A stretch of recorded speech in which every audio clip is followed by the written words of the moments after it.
পিতৃৰ কাৰণে মৰ্যাদাৰ এখন ঠাই থাকিব লাগে, যে পিতৃ শোৱা বিচনাখন যাতে আচুতীয়া হৈ থাকিব লাগে, পিতৃয়ে খোৱা থালখনত যাতে কোনেও তাত নাখায়, এইবোৰ এটা নিয়ম আছিলে। প্ৰিন্সি আৰু সুতপা এহাল ৰজা ৰাণী আছিলে। এওঁলোকে বিবাহ পাশত আবদ্ধ হ'ল। যেতিয়া দুয়ো বিবাহ পাশত আবদ্ধ হ'ল, তেতিয়া ব্ৰহ্মাই প্ৰিন্সি আৰু সুতপাক ক'লে যে তোমালোকে এতিয়া বিবাহ পাশত আবদ্ধ হ'লা স্বামী স্ত্ৰী ৰূপে। এতিয়া তোমালোকৰ দায়িত্ব আৰু কৰ্তব্য পালন কৰা। দায়িত্ব আৰু কৰ্তব্য কি? সন্তান জন্ম দিয়া। বিবাহৰ মূল উদ্দেশ্য হ'ল সন্তান, প্ৰজা সৃষ্টি কৰা, সন্তান জন্ম দিয়া। প্ৰিন্সি সুতপাক ব্ৰহ্মাই এইটো আজ্ঞা কৰিলে। প্ৰিন্সি সুতপা কলৈ গ'ল? গৃহলৈ নগ'ল, ৰাজপ্ৰসাদলৈ নগ'ল। কলৈ গ'ল? অৰণ্যলৈ গ'ল। এখন নিৰিবিলি অৰণ্যৰ মাজত এজোপা গছৰ তলত সুন্দৰ কুশৰ আসন পাৰি তাত দুয়ো স্নান কৰি আহি বহি ল'লে। আৰু বহি লৈ ভাগৱতৰ দিব্য মন্ত্ৰ, দ্বাদশ অক্ষৰী মন্ত্ৰ দুয়ো সাধনা আৰম্ভ কৰিলে।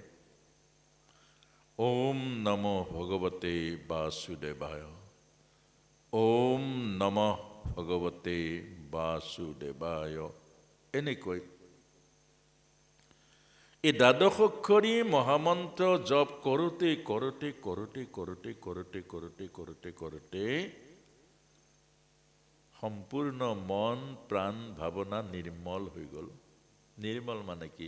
মনৰ মাজত কামনা শূন্য হৈ গ'ল, মনৰ মাজত বাসনা শূন্য হৈ গ'ল। হৃদয়ৰ মাজত যিবোৰ লেতেৰা আছিলে, অভিমান আছিলে, অহংকাৰ আছিলে, দম্ভ আছিলে, এইবোৰ সম্পূৰ্ণ চফা হৈ গ'ল। আৰু গোটেই হৃদয় নিৰ্মল হৈ গ'ল, মন পবিত্ৰ হৈ গ'ল, ভাৱনা উজ্বলি উঠিল। আৰু তেতিয়াই প্ৰভু ভগৱন্ত অনন্ত কোটি সূৰ্যৰ জ্যোতিৰে জ্যোতিষ্মান এই প্ৰভু ভগৱন্ত আবিৰ্ভাৱ হ'ল হৃদয় দাপোনত। তেতিয়া সেই গদগদ মাতেৰে গৈছে, হে প্ৰিন্সি আৰু সুতপা, বৈবাহিক জীৱনত বান্ধ খাই সংসাৰৰ সুখ আৰু ভোগ, সংসাৰৰ সুখ আৰু ভোগতকৈ আৰু তাতকৈ জীৱ বন্দী কৰা আৰু একো বস্তু নাই। স্বৰ্গৰ দ্বিতীয় স্বৰ্গই হ'ল সংসাৰৰ সুখ আৰু ভোগ। সংসাৰৰ সুখ ভোগ কৰি থকা এজন জীৱক স্বৰ্গৰ অমৰাৱতীত এৰুৱাই নিব নোৱাৰে। সংসাৰৰ সুখ আৰু ভোগ লিপ্ত থকা, আসক্তি থকা এটা জীৱক বৈকুণ্ঠলৈও নিব নোৱাৰে। উদাহৰণস্বৰূপে আমাক যদি কোনোবা এখন এতিয়াই ৰথ এখন আহি কয়, হেৰা বোলা বৈকুণ্ঠলৈ যাওঁ, কোনজন যাব পাৰিব? সংসাৰ এৰিব নোৱাৰে। এনেকুৱা সংসাৰ সুখ আৰু ভোগক বাদ দি তোমালোকে ইমান কঠোৰ সাধনা, কঠোৰ তিতিক্ষা, জীৱনৰ সৰ্বস্ব ত্যাগ কৰি, সুখ ভোগ ত্যাগ কৰি কি পাবলৈ মোক তপস্যা কৰিছা? কি লাগে তোমালোকক? তেতিয়া প্ৰিন্সি আৰু সুতপাই কৈছে, হে সচ্চিদানন্দ পূৰ্ণ বিগ্ৰহ পুৰুষোত্তম ভগৱান প্ৰভু, আমি জানো এই সমস্ত সৃষ্টিৰ জীৱই তোমাৰ অংশ। এই প্ৰতিটো জীৱ হৈছে তোমাৰ অংশ। কিন্তু প্ৰভু, তোমাক পাহৰি, তোমাৰ অংশ জীৱই তোমাক পাহৰি বিষয় বাসনা ভোগৰ কাৰণে বহিৰ্মুখী ধাৱমান হৈছে। বিষয়ৰ ভোগৰ কাৰণে, বিষয়ৰ সুখৰ কাৰণে জীৱনৰ আশা আৰু বাসনাৰ পাছে পাছে এনেদৰে দৌৰিছে যে তোমাৰ সুন্দৰ সুখময় কোলা ত্যাগ কৰি প্ৰভু এই জীৱবোৰক, এই জীৱ সমস্তক, তোমাক পিঠি দিয়া জীৱ সমস্তক, ভোগৰ পাছে পাছে দৌৰা জীৱ সমস্তক ঘূৰাই আনিবৰ কাৰণে একমাত্ৰ উপায় প্ৰভু তুমি। তোমাৰ ব্যতিৰেকে এই বাসনামুখী জীৱক, ঈশ্বৰ বিমুখ জীৱক ঘূৰাই আনিব নোৱাৰে। আজি এটা কথা আপোনালোকে ভাবকচোন, আজি যদি ভাৰতবৰ্ষৰ আধ্যাত্মিকতা নাথাকিলেহেঁতেন, গীতা ভাগৱত নাথাকিলেহেঁতেন, নামঘৰ নাথাকিলেহেঁতেন, আমাৰ অৱস্থা কি হ'লহেঁতেন? আমাৰ অৱস্থা কি হ'লহেঁতেন? এটা গাহৰিৰ নিচিনা জীৱন হ'লহেঁতেন, অকল ভোগতে থাকিব লাগিলহেঁতেন। সমন্বয় নাথাকিলেহেঁতেন, সম্প্ৰীতি নাথাকিলেহেঁতেন, একাত্মা নাথাকিলেহেঁতেন। আৰু সেইকাৰণে প্ৰভু আমি তোমাক পুত্ৰৰূপে পাবলৈ কৰিছোঁ কামনা। আচৰিত নহয়নে বাৰু? সৃষ্টিৰ প্ৰতিজন পিতৃ মাতৃয়ে নিজৰ কাৰণে পুত্ৰ বিচাৰে, শ্ৰাদ্ধ কৰিবলৈ পুত্ৰ বিচাৰে, পিণ্ড দিবলৈ পুত্ৰ বিচাৰে, বৃদ্ধকালত সংগ দিবলৈ পুত্ৰ বিচাৰে, ধন ঘটি আনি সুখত ৰাখিবলৈ পুত্ৰ বিচাৰে। আৰু একমাত্ৰ এহাল পিতৃ প্ৰিন্সি আৰু সুত পাই কৈছে আনৰ জগতৰ সমস্ত জীৱৰ কল্যাণৰ কাৰণে, জগতৰ সমস্ত জীৱৰ উদ্ধাৰৰ কাৰণে পুত্ৰৰূপে পাবলৈ তোমাক আমি কৰিছোঁ কামনা। আনৰ কাৰণে যি সিয়া তাকেই ভাগৱত প্ৰেম বা ভাগৱত ধৰ্ম বুলি কৈছে। তেতিয়া ভগৱানে কৈছে প্ৰিন্সি আৰু সুতপা, এয়া মহাভাগৱতৰ মহাধৰ্ম, এয়াই মহাভাগৱতৰ মহাধৰ্ম। ভাগৱত ধৰ্ম এইটোকে কৈছে, নিজৰ সুখ কামনা নকৰি, নিজৰ আশা আৰু বাসনা পূৰণৰ যত্ন নকৰি, আনক যি জীৱন বিলাই দিব, আনক যি সেৱা বিলাই দিব, আনৰ কাৰণে জীৱনৰ সৰ্বস্ব ত্যাগ কৰিব, এয়াই ভাগৱত ধৰ্ম। আৰু তোমালোকৰ ভক্তিত মই তুষ্ট হৈছোঁ। 3টা জন্মত তোমাৰ ঘৰত মই সমঅৱতাৰ, মনত ৰাখিবা। মোৰ জন্ম আৰু মৃত্যু নাই, মই অজন্মা, মোৰ জন্ম নহয়, কিন্তু মই ভক্তৰ মনোবাঞ্ছা পূৰণ কৰি ভক্তৰ ওচৰত জন্ম হোৱা দেখুৱাওঁ। মোৰ যোগমায়াই এইবোৰ কৰে। গতিকে এতিয়া যোৱা, 3টা জন্মত মই তোমাৰ গৃহত হম অৱতাৰ। এইটোৱে আছিলে ভগৱানৰ চুক্তি, এইটোৱে আছিলে কৃষ্ণ আগমনৰ ক্ষণ। তাৰ পাছতে প্ৰথম জন্ম হ'ল বসুদেৱ দৈৱকী, তেতিয়া চিনি নাপালে, তেতিয়া প্ৰিন্সি গৰ্ভা আছিলে, পুত্ৰৰ নাম। দ্বিতীয় জন্ম আছিলে বসুদেৱ দৈৱকী আছিলে কাশ্যপ আৰু অদিতি। তেতিয়া আকৌ জন্ম পালে বামন ৰূপে, তেতিয়াও চিনি নাপালে। আৰু তাৰ পাছতে আহিলে কংসৰ কাৰাগাৰ। এতিয়া কংসৰ কাৰাগাৰ আপোনালোকে কাহিনীবোৰ জানে।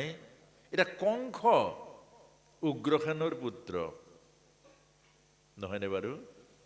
দৈৱকী হ'ল দেৱক ৰজাৰ পুত্ৰ, অৰ্থাৎ দেৱক হ'ল উগ্ৰসেনৰ ভায়েক। উগ্ৰসেনৰ কোনো সন্তান নাছিলে দৈৱকী, আৰু কংসও আকৌ উগ্ৰসেনৰ পুত্ৰ নহয়। এতিয়া দেৱকৰ যেতিয়া কন্যা এজনী আছিলে, উগ্ৰসেনৰ তেনেকুৱা নাছিলে কন্যা, সেইকাৰণে ক'লে মোৰ কন্যাজনী তোমাক দিছোঁ দাদা, তুমি তাইৰ ভৰণ পোষণকে আদি কৰি তুমি তাইক চাবা, আৰু তোমাৰ দায়িত্ব তোমাক দিয়ে দিছোঁ। আৰু তেতিয়া কংসৰ কেনেকৈ জন্ম হ'ল আপোনাৰ হয়তো কিছু জানে, কিছুৱে নাজানে। উগ্ৰসেনৰ এগৰাকী পত্নী আছিলে। এতিয়া পত্নীগৰাকী বৰ সুশীলা আছিলে আৰু খুব গৃহস্থ লক্ষ্মীৰ নিচিনা আছিলে। এদিন উগ্ৰসেনে কৰবাৰ পৰা আহি নিজৰ পত্নীক ক'লে, হে ৰাণী, মই কাণৰ কৰিৰে, এইফালে কাণত যে ফুটা থাকে এইটোকে কৰি বুলি কয়, আগৰ দিনত এইখিনিতে অলংকাৰ পিন্ধিছিলে নহয়, এই কাণৰ কৰিৰে শৰ প্ৰহাৰ কৰি বান মাৰি পাৰ কৰি দিব পাৰোঁ। কাণৰ কৰিৰে, এইটো অলপ কথা জানো বাৰু। এই কাণৰ এই কৰিৰে, কাণৰ ফুটাৰে বান মাৰি মই পাৰ কৰি দিব পাৰোঁ। তে উগ্ৰসেনৰ পত্নীয়ে ক'লে, অব্যাসন নৰ কৰ্ণপথে কৰে হৰ। খং উঠিব নাই বাৰু? মতা মানুহতো এনেই খং উঠে। মতা জন্মটোৱে খঙৰ জন্ম। XY ক্ৰমজমৰ পৰা মতা হয়। জন্মতে মতা মানুহে দুটা বস্তু পায়, অহংকাৰ আৰু অভিমান। সহিব নোৱাৰে, টান কথা সহিব নোৱাৰে। আইগৰাকীক গালি পাৰি পাৰি চেপেটা বনাই দিয়ক, আইগৰাকী মাতিলে কিন্তু খং উঠিব। কেলে ক'বা? আপুনি ইমান বাৰ কৈছে, এবাৰ কৈছেচোন, বা নহ'ব, কেলে ক'বা? এইটো অৰ্থাৎ সেইটো হ'ল পুৰুষৰ জন্মগত স্বত্ব, অহংকাৰ আৰু অভিমান। XY ক্ৰমজমৰ পৰা পুৰুষ, XX ক্ৰমজমৰ পৰা নাৰী। এতিয়া যেতিয়া তেনেকৈ ক'লে, তেতিয়া লগে লগে সেনাপতি আৰু মন্ত্ৰীক মাতিলে যে ৰাণীক এতিয়াই বনত থৈ আহা, ৰাণীক এতিয়াই বনত থৈ আহা। লগে লগে ৰজাৰ আদেশ, বনত থৈ আহিলে। আৰু সেই বনত এটা অসুৰ আছিলে, শংখাসুৰ। সেই অসুৰটোৱে আকৌ উগ্ৰসেনৰ ৰূপ লৈ দৈহিক সম্পৰ্ক কৰিলে উগ্ৰসেনৰ পত্নীৰ লগত। আৰু তাৰ কাৰণে কংসৰ জন্ম হ'ল। পৰমাৰ্থটো বেলেগ, এইটো হ'ল প্ৰতীকাত্মক। সেইকাৰণে কংস অসুৰ জন্মটো গণ্ডগোল। ধৰিব পাৰিছেনে? এজন এজন মানুহ যে আসুৰিক প্ৰবৃত্তিৰ হয়, এটা এটা ল'ৰা যে আসুৰিক প্ৰবৃত্তি হয়, এটা এটা আমাৰ যুৱ প্ৰজন্ম যে নষ্ট চৰিত্ৰ হয়, তাত জন্মৰ গণ্ডগোল থাকে। এতিয়া এই কংস ইমান ভয়ানক কেলে, যেতিয়া কংস জন্ম হৈছিলে, পৃথিৱীৰ মানুহ জন্ম কান্দি কান্দি নহয় জানো প্ৰভু? পৃথিৱীত যিমান জন্ম পায়, এই কান্দি কান্দি আহিব। কংস জন্ম পোৱাৰ লগে লগে এটা অট্টহাস্য মাৰি জন্ম পালে, অট্টহাস্য। আৰু ওচৰতে এটা গাভিনী হাতী আছিলে, মাকুন্দি। এই হাতীটোৰ পোৱালি জগি গ'ল। ইমান ডাঙৰ হাতী, হাঁহি মাৰিছে। কংসই জন্ম হওঁতে ইমান ভয়ানক অট্টহাস্য কৰি জন্ম পালে, হাতীটোৰ পোৱালি জগি গ'ল। আৰু এইটোৱে হ'ল কংসৰ ভায়েকৰ নিচিনা। এই হাতীটো কংসৰ লগতে থাকিলে। এতিয়া এইজন কংস উগ্ৰসেনৰ পুত্ৰ, অৰ্থাৎ আমাক বুজাইছে ধৰ্মৰ মাজেৰে, সাধনাৰ মাজেৰে, নীতি নিয়ম সংযমৰ মাজেৰে যদি সন্তান নমাই আনে, এই সন্তান দেৱত্ব আৰু ঈশ্বৰত্বৰ গুণ লৈ ধৰা দামত আহে। আৰু সেইকাৰণে আমাক বুজাইছে যে প্ৰিন্সি সুতপাই যদিহে ব্ৰহ্মাই কোৱা মতে, অৰ্থাৎ আপোনাৰ মোকো মা দেউতাই বিয়া পতাই দিয়ে, তাৰ পাছত কয় যা তহঁতে দুইটাই ভাল সন্তান জন্ম দে, কয় নকয়? এতিয়া ভাল সন্তান দেহৰ পৰা আহে জানো? এতিয়া বুজাইছে ভাল সন্তান দেহৰ পৰা নাহে। এতিয়া ভাল সন্তান পাবলৈ হ'লে সাধনা কৰিব লাগিব, তপস্যা কৰিব লাগিব। ভাল শিক্ষা আহৰণ কৰিবৰ কাৰণে তপস্যা লাগে। ভাল এটা চাকৰি পাবৰ কাৰণে তপস্যা লাগিব, কঠোৰ পৰিশ্ৰম লাগিব। ভাল এটা ঘৰ বনাবলৈ ধৈৰ্য লাগিব, আৰু সাধনা আৰু কষ্ট স্বীকাৰ কৰাৰ মন লাগিব। ভাল এটা সন্তান ঈশ্বৰীয় গুণযুক্ত, দৈবিক গুণযুক্ত, স্বামী বিবেকানন্দৰ নিচিনা যি বিশ্ব দৰবাৰত থিয় হ'ব পাৰে, এনেকুৱা মহান আত্মা জন্ম নমাই আনিবৰ কাৰণে আমাক কিমান তপস্যা লাগিব, এই কথাটোকে আমাক বুজাইছে। কিন্তু আজি বাপেকৰ নিচিনা পুতেক নহয়, ককাকৰ নিচিনা নাতিনেক নহয়। দ্ৰুত গতিত সমাজখন অৱক্ষয় হৈছে। কেলে হৈছে? দিনে দিনে আমি নীতি নিয়মবোৰ এৰি দিছোঁ, দিনে দিনে ধৰ্মবোৰ পিঠি দিছোঁ, দিনে দিনে আমি সদাচাৰবোৰ এৰি দিছোঁ। আমি প্ৰায় পশুৰ নিচিনা দেহ অভিমানী হৈ পৰিছোঁ, পশুৰ নিচিনা দেহৰ উপভোগ কৰিছোঁ, যে আমি দেহৰ উপভোগৰ কাৰণে সৰ্বস্ব ত্যাগ কৰিছোঁ, ধৰ্ম ত্যাগ কৰিছোঁ, সদাচাৰ ত্যাগ কৰিছোঁ। এতিয়া আপোনালোকে চাব, আমি আজি জীৱৰ খাদ্য খাইছোঁ, ধৰ্মত পৰে নে নপৰে এতিয়া ল'ৰা ছোৱালী বিচাৰ আমি নকৰোঁ। এতিয়া সেই ল'ৰা ছোৱালী বুলি ক'বলৈ নাই, আগত আছিলে ল'ৰা ছোৱালী, এতিয়া আমাৰ বয়সস্থসকলো একেটাই হৈ পৰিছে। কোন ধৰ্মত কি খাব লাগে, আমাৰ পাকঘৰত কি বনাব লাগে, বাহিৰা ঘৰত কি বনাব লাগে, অতিথি এজন ৰাখিবৰ কাৰণে কি ব্যৱস্থা থাকিব লাগে, ঘৰত বয়োজ্যেষ্ঠ এজন আছে সেইজনক আমি কেনেকৈ মৰম চেনেহত শ্ৰদ্ধা ভক্তিত ৰাখিব লাগে, যে পিতৃৰ কাৰণে কোনখন আসন থাকিব লাগে, পিতৃৰ কাৰণে মৰ্যাদাৰ এখন ঠাই থাকিব লাগে, যে পিতৃ শোৱা বিচনাখন যাতে আচুতীয়া হৈ থাকিব লাগে, পিতৃয়ে খোৱা থালখনত যাতে কোনেও তাত নাখায়, এইবোৰ এটা নিয়ম আছিলে। কিন্তু এতিয়া ল'ৰাও বুঢ়া, বুঢ়াই ল'ৰা, এতিয়া সকলো মিলি পৰিলে নীতি নিয়ম সদাচাৰবোৰ। এই কাৰণে মিলি পৰিলে আমি ভাগৱত পঢ়ি আছোঁ, ভাগৱত লুটি খাই গৈ আছে, আমি ভকত কিন্তু একেটাই অৱস্থাত আছোঁ। আমি চাধাটো এৰিব পৰা নাই, আমি তামোলখন এৰিব পৰা নাই, আমি ভাগৱত শুনি শুনি আমি খংটো এৰিব পৰা নাই।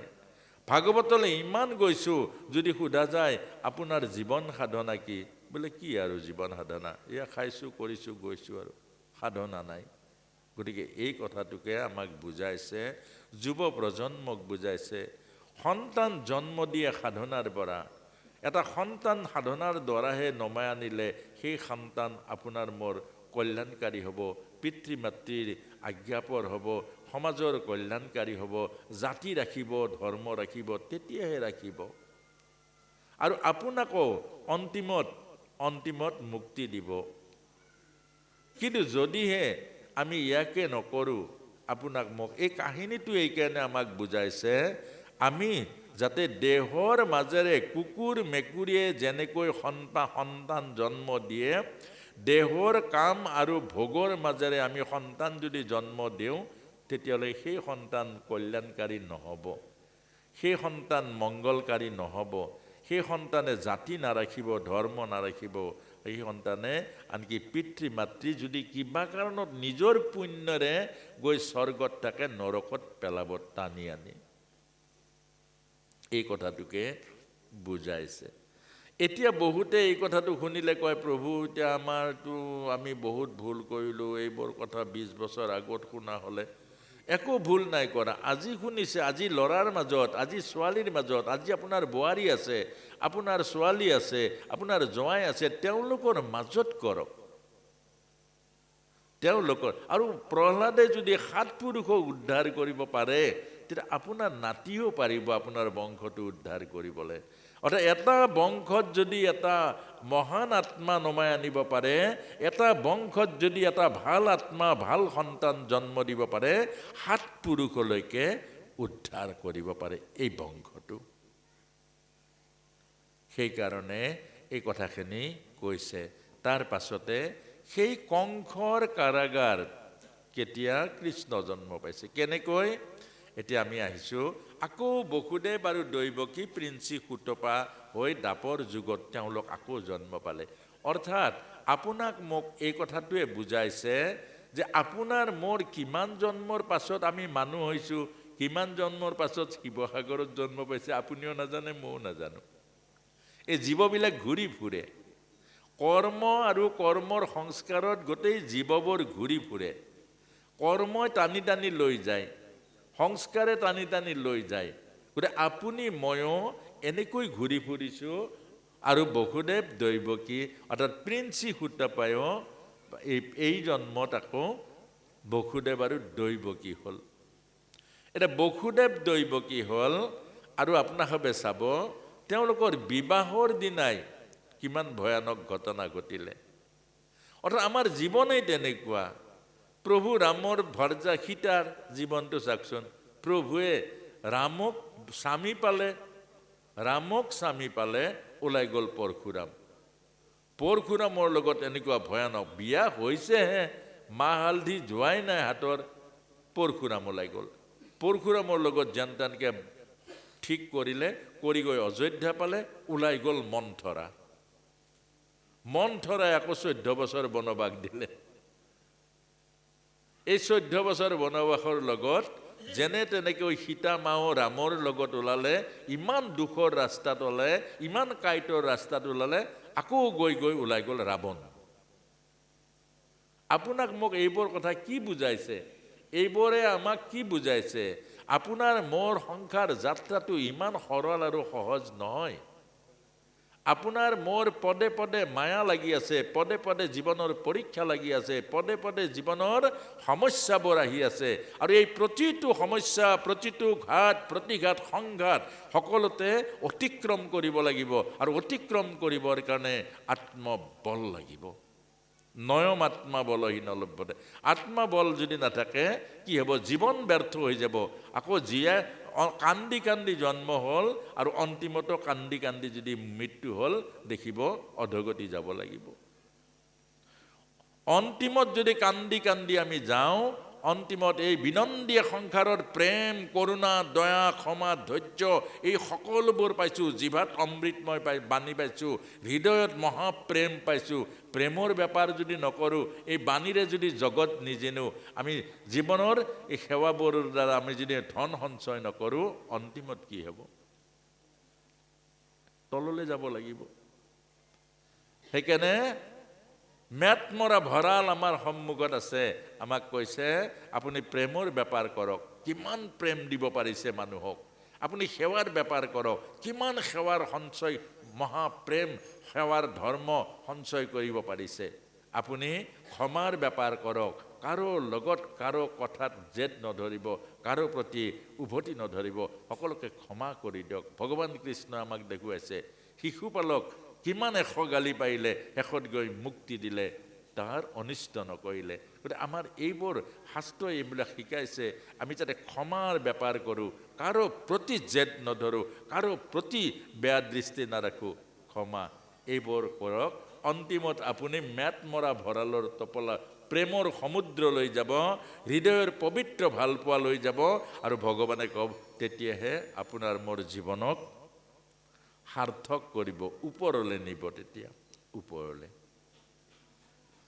এতিয়া উগ্ৰসেনৰ পত্নী কন্যা দৈৱকী আৰু বসুদেৱৰ বিবাহ ঠিক হৈ গ'ল।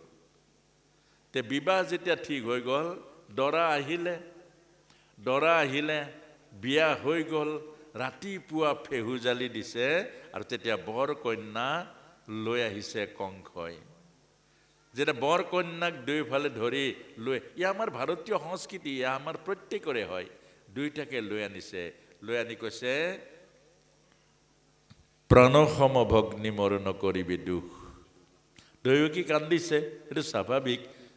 এজনী কন্যা এখন ঘৰ এৰি এগৰাকী কন্যা সৰু কথা নহয়। মাকক এৰিব, দেউতাকক এৰে, ঘৰ এখন এৰে, নিজৰ জাতি এৰে, নিজৰ বংশ এৰে, আৰু কিমান ডাঙৰ এটা ত্যাগৰ মাজত এখন ঘৰ, নতুন ঘৰ সজাবলৈ যায়। এইটো সৰু কথা নহয়। আজিৰ ডেকাসকলে আধ্যাত্মিকভাৱে অৰ্থাৎ দূৰদৃষ্টি সম্পন্নভাৱে এই নাম নুবুজে কাৰণে ধৰিব নোৱাৰে।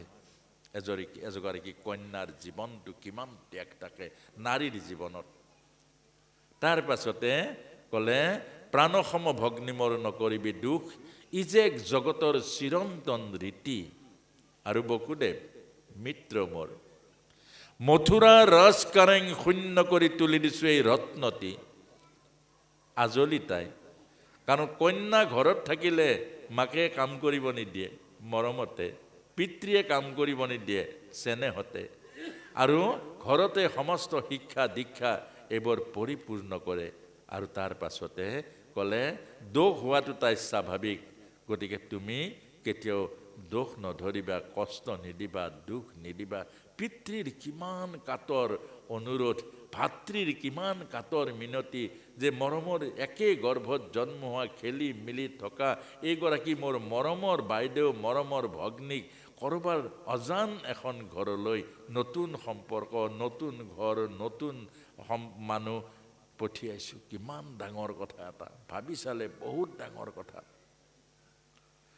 শেষত গৈ দৈৱকীয়ে হিয়া উজাৰি কান্দিছে আই দৈৱকী তোৰ এই বিবাহৰ মধুৰ ক্ষণত দিবলৈ আছে মোৰ অনেক ঐশ্বৰ্য বিভূতি এই ৰাজপ্ৰসাদত একো কম নাই কিন্তু আই এইবোৰ তোক নালাগে কেলে খুব মনোযোগেৰে শুনিবচোন এইবোৰ ভাগৱতৰ কথা এইবোৰ জীৱনৰ কথা যে দৈৱকী ধনেৰে এখন ভাল ঘৰ পাতিব নোৱাৰে আই দৈৱকী এই জড়জগতৰ এইবোৰ যে পালেং কাপোৰ ধোৱা মেচিন ডাঙৰ ডাঙৰ ফ্ৰিজ ডাঙৰ ডাঙৰ ফাৰ্নিচাৰ সোফা সেট এইবোৰে এটা ভাল সন্তান নমাই আনিব নোৱাৰে বিবাহৰ উদ্দেশ্য পূৰ্ণ কৰিব নোৱাৰে গতিকে এটা বস্তুৱে পাৰিব সেই বস্তুটো হ'ল আশীৰ্বাদ আশীৰ্বাদে জীৱন সুন্দৰ কৰে আশীৰ্বাদে এখন সুন্দৰ গৃহস্থী নিৰ্মাণ কৰে আশীৰ্বাদে এটা পৰিয়াল পূৰ্ণ কৰে সেই কাৰণে দিছো তোক ককায়ৰৰ হৃদয় ভৰা আশীৰ্বাদ তই যেন পতিব্ৰতা হ এগৰাকী নাৰীৰ সকলোতকৈ মহান ধৰ্ম হ'ল পতিব্ৰতা স্বামীকে গুৰু মানি স্বামীকে ঈশ্বৰ মানি স্বামীক সৰ্বস্ব জীৱনৰ মানি ভক্তি কৰা কায় বাক্য আৰু মনেৰে এইটোৱে হ'ল নাৰীৰ প্ৰথম ধৰ্ম এগৰাকী আইৰ প্ৰথম ধৰ্ম হ'ল স্বামীক কায় মন বাক্যে সেৱা কৰা স্বামীক কায় মন বাক্যে আজ্ঞা পালন কৰা আৰু স্বামী সেৱাই জীৱনৰ ব্ৰত কৰা স্বামী সেৱা যেন তোৰ শিৰৰ ভূষণ হয় স্বামী সেৱা যেন তোৰ জীৱনৰ ব্ৰত হয় তেতিয়া সেনাপতিক কৈছে যে দৈৱকী যৌতুকৰ বাবে 2000 ৰথ 400 হস্তি 15,000 ঘোঁৰা আৰু 200 সুন্দৰী দাসী সাজু কৰিছানে বোলে কৰিছো অৰ্থাৎ এজন পিতৃৰ ত্যাগ চাওকচোন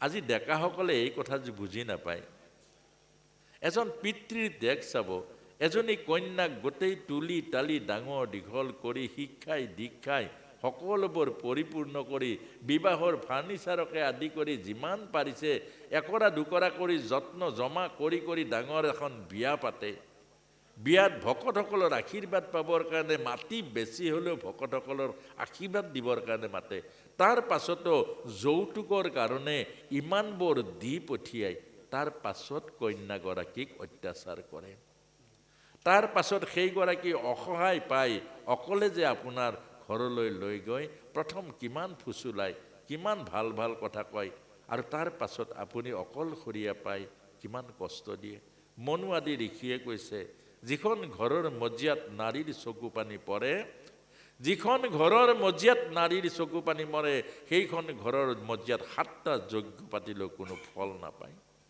যিখন সমাজত নাৰীক নিৰ্যাতিত কৰে নাৰীক চুলিত ধৰে সেইজন পুৰুষৰ আয়ুস কমে আৰু যিখন সমাজত নাৰী নিৰ্যাতিত হয় সেই সমাজখন নষ্ট হয় কেলে এগৰাকী নাৰীৰ ত্যাগ এগৰাকী নাৰীৰ যিটো আপোনাৰ প্ৰতি ত্যাগ কৰোণা যিমান সেৱা এইবোৰ বহুত ভাবিলে বহুত আৰু নাভাবিলেতো একো নাই হৃদয় যেতিয়া নাই মানুহৰ হৃদয়ৰ যেতিয়া ভাৱনা নাই তেতিয়া হৃদয়হীন মানুহে কৰিব নোৱাৰা কি কাম আছে আৰু তাৰ পাছতে ৰথখন কংসই লেকাম ধৰিলে দৈৱকী বসুদেৱ পাছফালে বহিলে লেকাম ধৰাৰ লগে লগে আকাশবাণী হ'ল সাৱধান কংস যি দৈৱকীৰ বিবাহ পাতি মহাসমাৰোহে আনন্দত আত্মহাৰত হয় সেই দৈৱকীৰ গৰ্ভজাত অষ্টম সন্তানে সংহাৰ কৰিব তোক অৱলীলাক্ৰমে লগে লগে চব নাটক উল্টা হৈ গ'ল। আপোনাৰ মোৰ জীৱনবোৰো তেনেকুৱা, লগে লগে কেতিয়াবা নাটক এনেকুৱা হৈ যায় আপুনি কল্পনা কৰিব নোৱাৰে। এয়া হ'ল জীৱন নাটক। আৰু লগে লগে যেতিয়া উল্টা হৈ গ'ল, খাপৰ পৰা তৰোৱাল উলিয়াই দয়ুকীৰ চুলিত ধৰিলে। কংসৰ আয়ুস তেতিয়াই নষ্ট হৈ গ'ল। চুলিত কেতিয়াও কোনো পুৰুষে নাৰীৰ চুলিত নধৰিব, এইটো বৰ ডাঙৰ কথা। হাত নলগাব। কেলে নাৰী হ'ল জগত জননী জগদম্বা, নাৰী হ'ল লক্ষ্মী স্বৰূপা, নাৰী হ'ল সৰস্বতী বিদ্যা স্বৰূপিনী। গতিকে নাৰী কেতিয়াও কাটিয়ে পুৰুষে হাত লগাব নাপায়। আৰু তাৰ পাছতে বসুদেৱে লগে লগে বাধা দিলে। ৰবা ৰবা, কি কৰা? বোলে মোৰ প্ৰাণসংহাৰিণীক হত্যা কৰোঁ। বোলে এওঁৰ সন্তান জন্ম হোৱাই নাই, জন্ম হ'ব নে নহ'ব তাৰো কোনো ঠিক নাই। গতিকে মই প্ৰতিজ্ঞা কৰিছোঁ যে যি মুহূৰ্তত সন্তান জন্ম হয় এটা এটাকৈ আনি দিম তোমাৰ হাতত, হত্যা কৰিবা সিহঁতক। শেষত গৈ কংসই মানি ল'লে, আৰু মানি লোৱাৰ পাছতেই পঠিয়াই দিলে। এতিয়া আইমাতৃসকলে যাওঁ যাওঁ লাগিছে নেকি? যাবলৈতো সময় হৈছে নহয় জানো বাৰু? আকৌ গধূলি আহিব লাগিব নহয়, হয় নহয়? আকৌ গধূলি আহিবও লাগিব নহয় জানো বাৰু? আৰু বাৰু অকণমান কওঁ, তাৰ পাছতে আমাৰ পাঠৰ ব্যৱস্থা হ'ব নহয় জানো বাৰু, নে কি? আৰু আমাৰ প্ৰিয়দৰ্শনো আহিছে। তেওঁ এতিয়া আহিবনে পাছতে কৰিব? আচলতে কথাবোৰ ময়ো জানা নহয়।